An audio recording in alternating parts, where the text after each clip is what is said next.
Bill Clinton was born William Jefferson Blythe III on August 19, 1946, in Hope, Arkansas. His father died in a car accident 3 months before Bill was born. When he was 15, he was given the opportunity to go to Washington, D.C., where he shook hands with President John F. Kennedy, who truly got him going in the world of politics.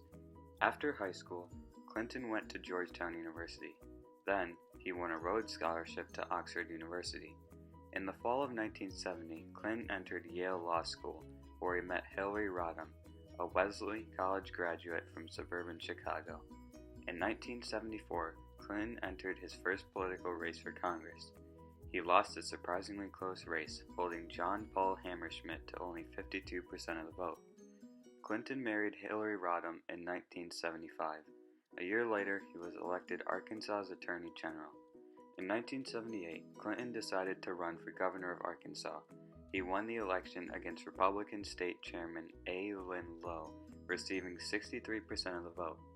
During his 2-year term, Clinton angered many voters.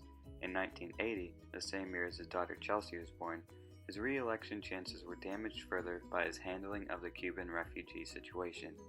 Thousands of Cubans who had left or been expelled from their country were housed in Arkansas, and Clinton was unable to force the White House to make other states share the problems and costs of the operation. That November, he was defeated by Republican Frank White, a political newcomer and businessman. After this defeat, Clinton began to work for a law firm, but many observers believe that his political career was far from over. In 1982, he made a successful bid to return to the governor's mansion, a residency he did not give up until he entered the White House in 1993.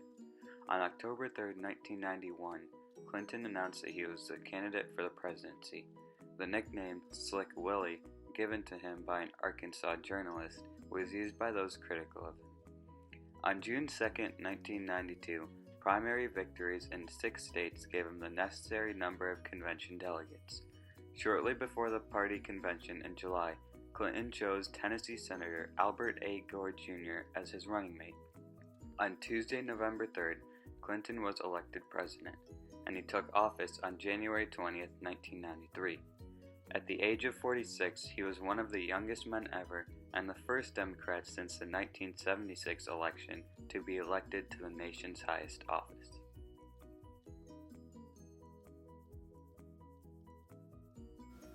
During Clinton's time in the White House with Vice President Al Gore, America enjoyed an era of peace and prosperity marked by low unemployment, declining crime rates, and a budget surplus.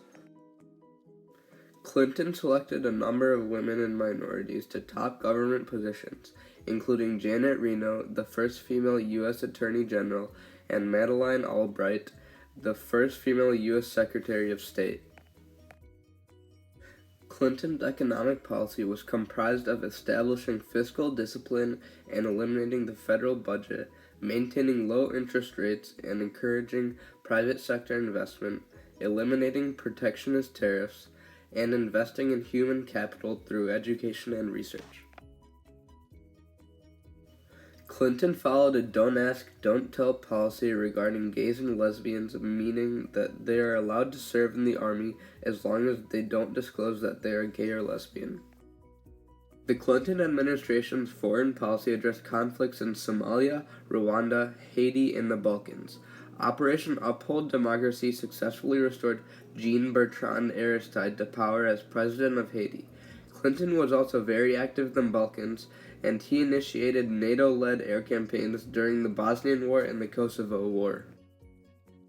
During his first term, Clinton passed various pieces of domestic legislation, including the Family Medical Leave Act and the Violence Against Women Act, along with bills pertaining to crime and gun violence, education, and the environment and welfare reform.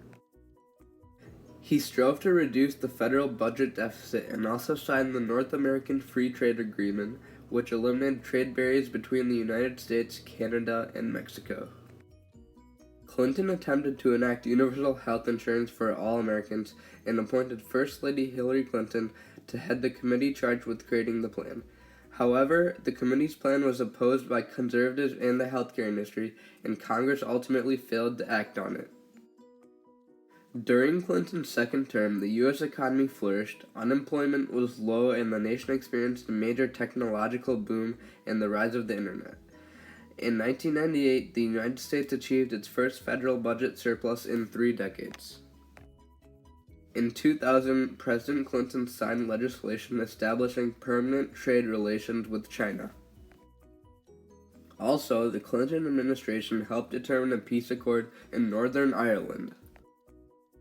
That same year, America launched air attacks against Iraq's nuclear, chemical, and biological weapons programs.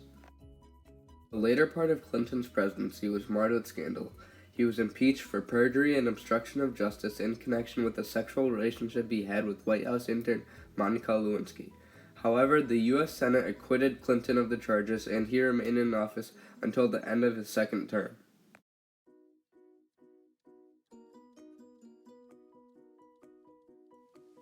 While the presidency of Bill Clinton was largely a successful one, his legacy is tarnished by the after effects of several domestic policy decisions as well as personal scandals. Arguably the most important deal that Bill Clinton implemented was NAFTA, the North American Free Trade Agreement that tore down trade borders between Canada, Mexico, and the United States. While seen as a success during his presidency, the trade deal has caused much controversy over whether it was more harmful or helpful, as well as leading to growing bipartisan opposition to the newly proposed TPP, or the Trans-Pacific Partnership. With bipartisan support, Bill Clinton was able to pass tough-on-crime legislation that allowed law enforcement agencies to hire hundreds of thousands of new police officers to help fight growing crime rates across the country. Tough-on-crime laws passed during the Clinton administration made crime rates in the United States drop every year since the early 1990s, with rates now almost identical to those in the early 1960s. This legislation is not all positive, however, as decreases in crime rates have led to an increase in incarceration levels. This has left the United States with the highest prison population in the world, and even the second highest per capita incarceration rate when compared to other countries around the world.